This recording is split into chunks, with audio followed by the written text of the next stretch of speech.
Hey, what's up, everybody? What's going on? This is the IMC, and I'm here today interviewing Tiffany Ragin. I hope I said it right. Did I say it right? Reagan, Reagan, Tiffany Reagan. Sorry about that. no All problem. right. So, first question I want to ask you is, where are you from? Oh, I'm from a very small town called Rayford in North Carolina, right beside Fayetteville, Fort Bragg. Okay, okay. Mhm. And at what age did you start doing art? Ooh. I don't know the specific age that I started, but my earliest memory was when I was in kindergarten.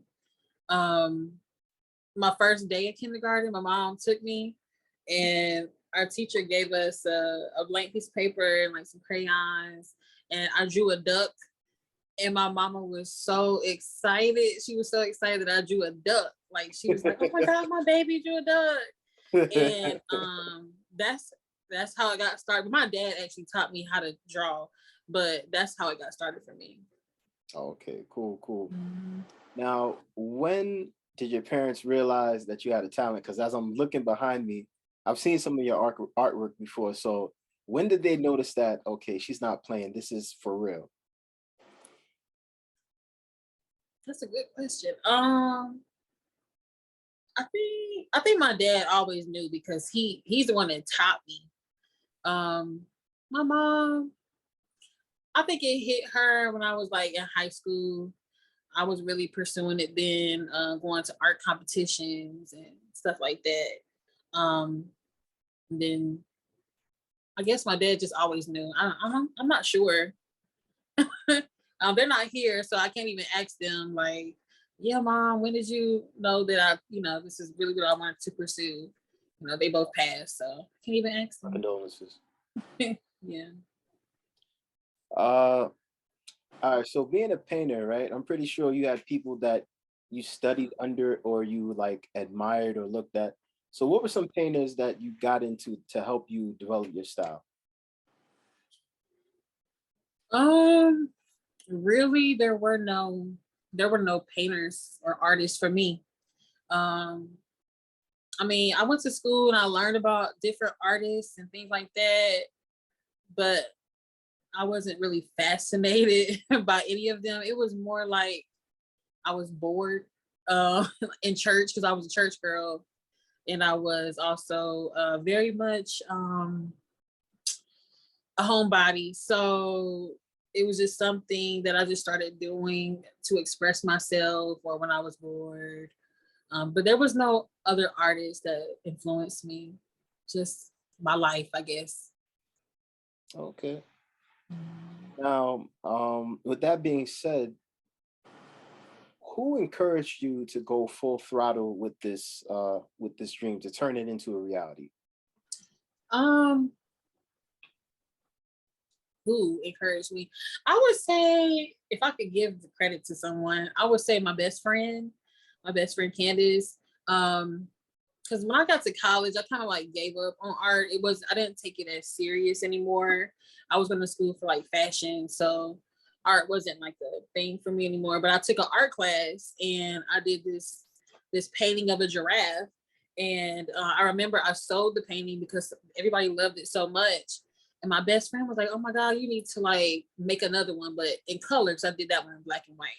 So I Hmm. was like, "I don't know, I don't really like to paint like that." And she bought all the materials that I needed, and she just kept pushing me to do it. And when I did the painting, it was better than the first one. And when I got the reactions from other people on that painting, I was like, maybe I should just really keep this going. So I always tell my best friend that she's the reason why, I even pursued it. So my best friend. Nice, nice. Now, I noticed that you had something that you put together that was called Sip and Shop. Am I Mhm. correct?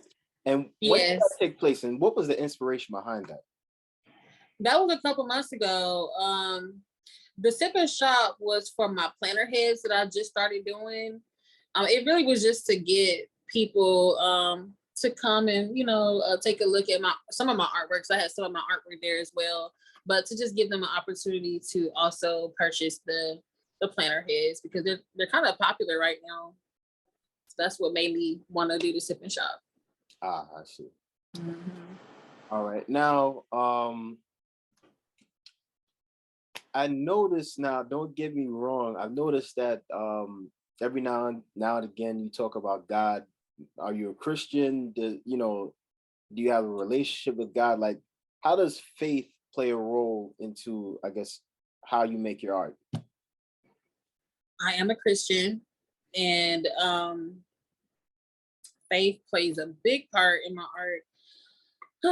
A lot of some of my artwork is prophetic, so it comes from things that I see when I pray, or when I pray with others, or while I'm sitting in front of the canvas and I'm praying to God to give me something to paint. So most of it's prophetic, even down to the process of how I'm doing it.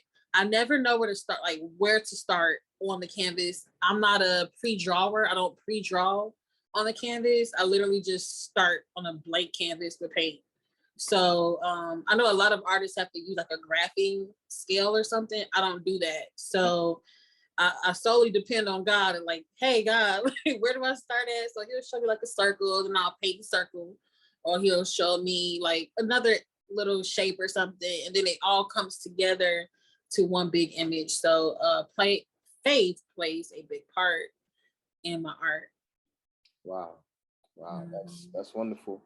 Now, are you currently holding any classes or workshops? Because I'm pretty sure there's people out there that want to know, that are getting ready to start doing art, or they might have children, or they themselves might want to start doing it. So, do you have anything going on at this moment? Not at this moment. I'm working on getting some things together, but not at this moment, unfortunately. Okay. Well, I'll be looking out for that in the near Okay. future. Now, what is the most important advice you have for young people that are just starting out?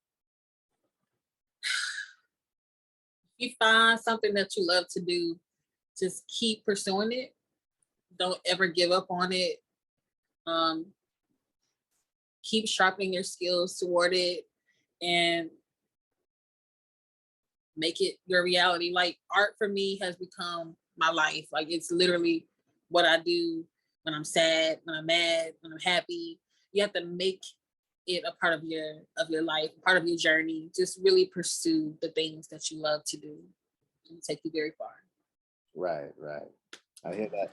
Now, I want to talk about the two paintings that are behind you. Mm-hmm. What, how do I say this? What was the inspiration behind both of them? They're two separate paintings, right? Am I correct? Yes, they are. Okay, so can you tell me about the one on the left and what it represents? On your left, mine. I'm sorry, you know what? The one that's to the right of you, if you're gonna do it like that, yeah. To the right of Yeah, me. this one right here, the black dress, the butterfly. Uh, what inspired it? Yeah. Well, the significance behind it, I guess. Okay. I'm really big on butterflies. Like, I'm huge with butterflies. Um, so that kind of starts the explanation of why I painted this lady with butterfly wings. I mean, you can barely see it. Oh yeah, that's But much better. That's much better. yeah. So I look at butterflies like edification. Like in Second Corinthians, it talks about the edification process. And I painted her because she looks very free Mhm. and very confident with herself, and I feel like that's also me. Um, and then I put the women in the wings to just kind of, Notice that. yeah. Um, I don't know. I think it's a lot deeper than I can even explain, because it's just something that ministers to me as I look at it daily. That's why it's in my living room. All So right. I can look at it and get different perspectives, because I just paint how I'm feeling at the moment. And this is just kind of what happened. And people just they love this image. This is my most popular painting. Right. But it's very satisfying. Even in the process of me painting it, it was very, very satisfying. Yeah. And I noticed another thing, and probably people won't pay attention to this as much, but I looked at the top of the head wrap and it's kind of reminiscent of how some women cover their head in church and stuff like that, you know. And oftentimes you might have seen someone in the motherland wear their hair that way, you know. And you know, head wraps can be used as sort of a reverence to God, or in other ways it could be a style, and then the next thing you know, people start to adapt it within their culture. Right. But yeah, that right there, that's a beautiful painting.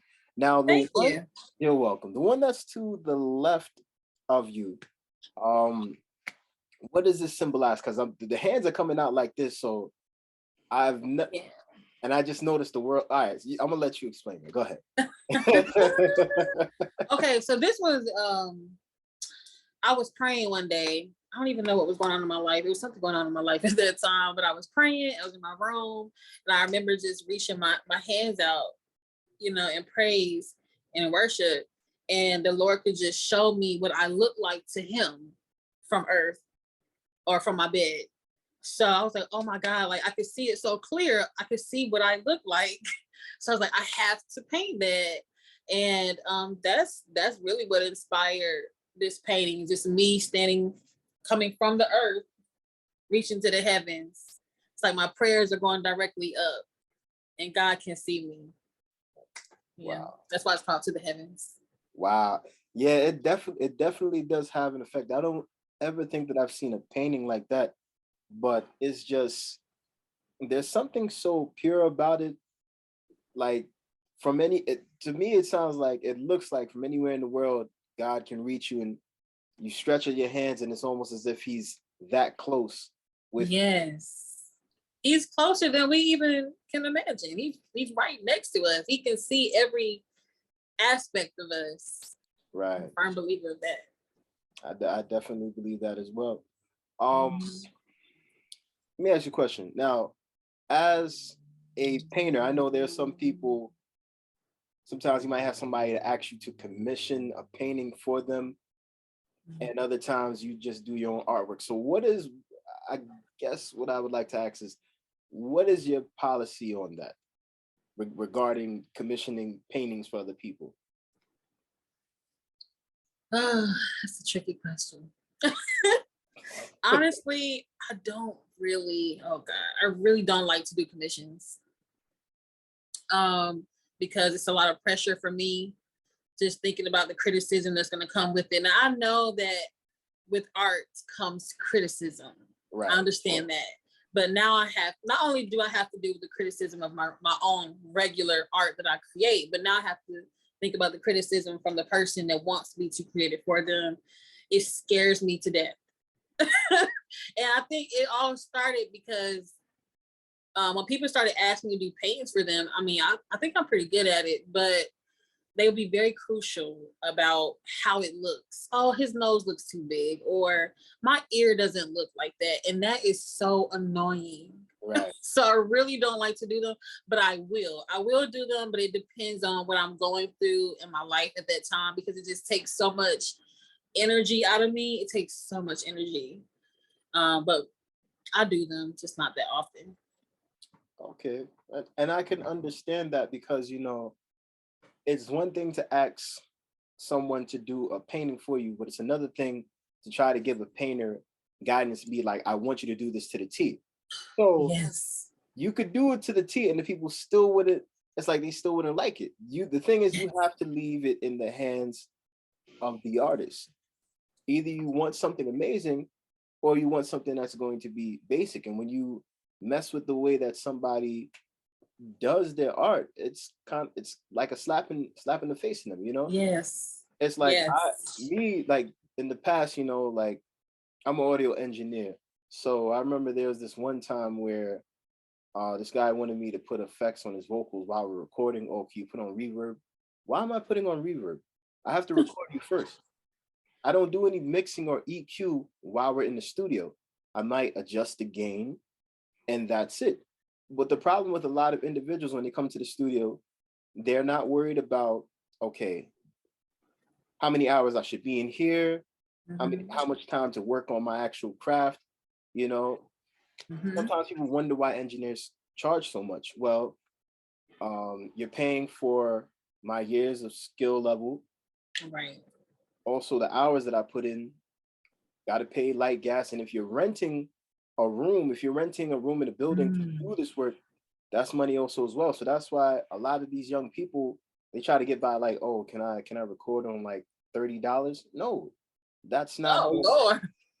that's not how it works. And it's like, Right. and I went through that back in the day, and I did small deals like that. But as I got older, I realized, I made a mistake in doing that because people felt like they Mm. were entitled to me anytime. Like, oh, can you do me another mix? Until I was like, yeah, that's gonna become, Oh yeah. Yeah.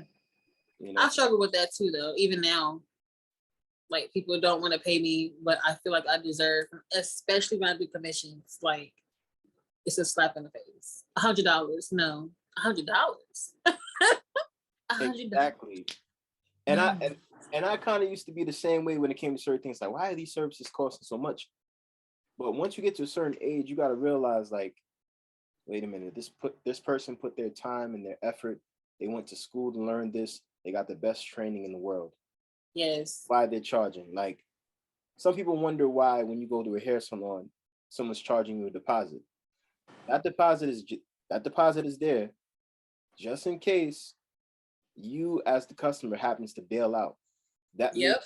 that the person gets to keep that money. But if you happen to come, maybe they might give it back to you. But other places, mostly it's just like, you want to make an appointment, you're gonna put down a deposit, and then after that, whatever it is that I'm gonna do for you, this is the service that you have set up. This is what you want to get done. If you happen to not come, I could decide to either charge you the full price of what I was gonna do or not. I mean, it's really up to the person that's doing the work, but I feel like someone's art or field should not be disrespected just because people want to get on over or save money, you know? Right. I agree. Because art is not something that you can whip up in 30 minutes, Amen. you know? It takes much longer than that. Like, Yeah. most people probably grew up watching Bob Ross on public television, and he made some of these amazing landscapes, and he had to learn to do it within a 30-minute period, Right. obviously for TV. But if it was just him on his own doing it, I'm pretty sure it took longer. And when he started, Hours. it Yeah. probably wasn't easy. Art is something like, art is subjective, you know, and art can mean things to many different people. Um, Mhm. do you The next question I want to ask is, do you currently have an exhibit where you're showcasing your art? Oh, not at this time. Not at this time. I'm looking for one. My house is filled, filled with art. I mean, to the point that it's uncomfortable. Like I need a studio or an exhibit. Something's gotta happen because I don't have no space. It's crazy in here. I see, and you probably spend a lot on brushes, canvases, paints, and all that stuff can get expensive. But Yeah, but one thing that you do have is that later on those paintings will become an investment, and little do you know, some millionaire might actually want to buy it. If I received that. Yeah, because sometimes there's some auctions where rare paintings are sold and people try to bid and bid, and then next thing you know, that one painting ends up being worth millions and millions of dollars. You know, Mm. and sometimes you have some people that are not so smart that end up losing out and being like, "Oh, it's just one painting." Little do you know, there's like 20 other paintings in there, and they Hmm. all have some greater than value than what you actually thought. Right, right. Yeah, no, this artwork is beautiful, and I've seen some of the other artwork that you've done. You know, Thank I'm not sure not sure if it was you that did this. There is a picture of um Tyler Perry laying hands on TD Jakes. I don't know if you Yeah, that's painted me. out. That was you? Yeah. Okay. Okay. I just had to make sure. Yeah. And it's rare that I paint men, so that painting meant a lot to me. When I saw the image, I said, "Oh, I gotta paint that. Like that's powerful. I have to paint that." I still got it. It's here, collecting dust, but it's here. I'm telling you, when I looked at that painting, I was like, wow. Because I never thought I would see someone capture that image, but like there are so many things that are worthy of being captioned on a canvas, you know. Um, Yes.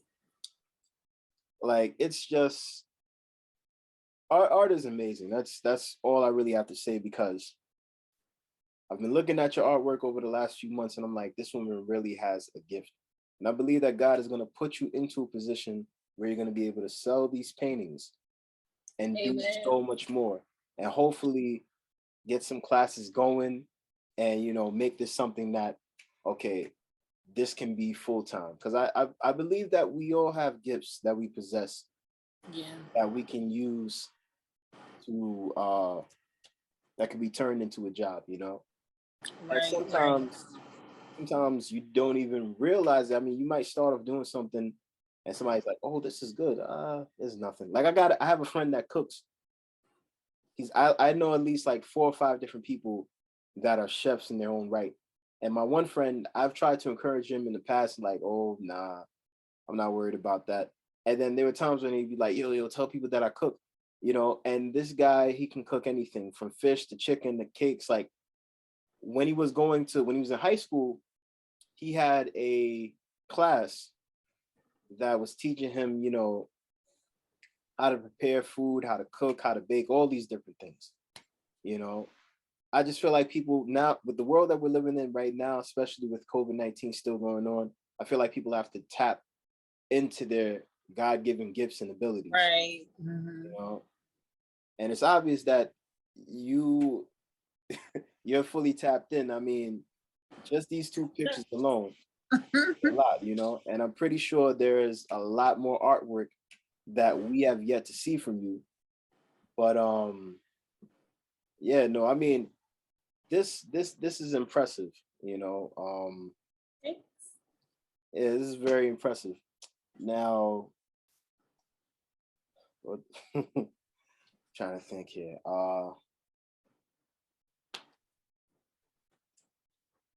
Do you have anything else that you'd like to say, like any closing remarks in terms of just, your artwork or just you as a person? All I can say is there's so much more in store that I can't even imagine. I know that God is going to take this in a whole different direction. Like it's happening now. My whole style of painting is changing. Everything is about to be different. And I just trust God for this new process that He's taking me in. I know that this is going to go very far. So just stay tuned, is all I can say. All right, I hear that. And on that note, ladies and gentlemen, I want to thank you for joining me for my interview with Tiffany Ragin. I said it right this time. Yep. Okay. All right, you guys have a beautiful night. God bless. Take care. Thank you once again. Really appreciate it. Thank you. All right. All right.